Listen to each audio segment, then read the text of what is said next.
Good morning, everybody. I'm very thankful to see you all this morning. I'm thankful to welcome you to what appears to be the beginning of the end of the longest government shutdown in U.S. history, as shameful as that is. I don't think it's coincidental, you know how I think, but it's after 40 days of wandering in the wilderness and making the American people suffer needlessly, some Senate Democrats finally have stepped forward to end the pain. It appears to us this morning that our long national nightmare is finally coming to an end, and we're grateful for that. At least some Democrats now finally appear ready to do what Republicans and President Trump and millions of hardworking American people have been asking them to do for weeks.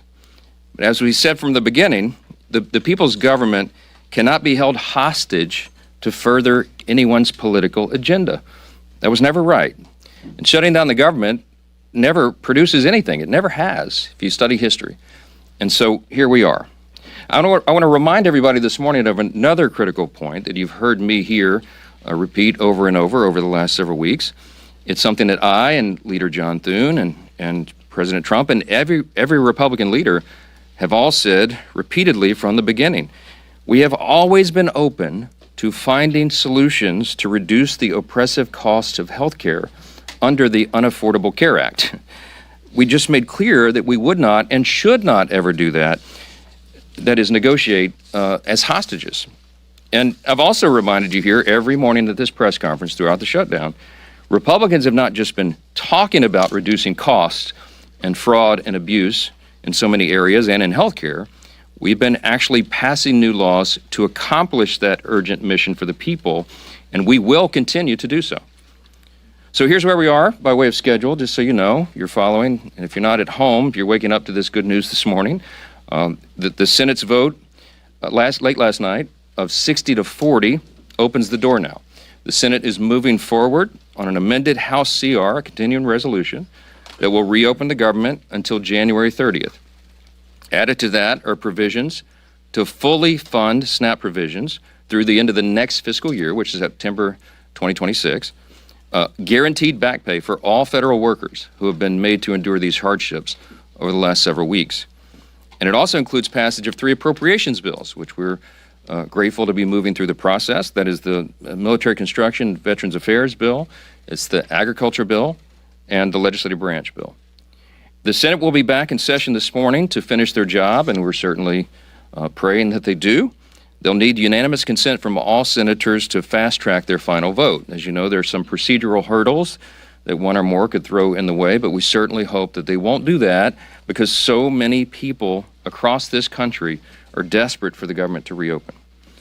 At the very moment that they do that final vote, I will call all House members to return to Washington as quickly as possible. We'll give a 36-hour formal and official notice so that we can vote as soon as possible to pass the amended CR bill and get it to the president's desk. As you all know, and he said as recently as last night, I was with him, and he told the press, he said, we want to get the government open. He's very anxious to get the government reopened and to end the Schumer shutdown. We all are.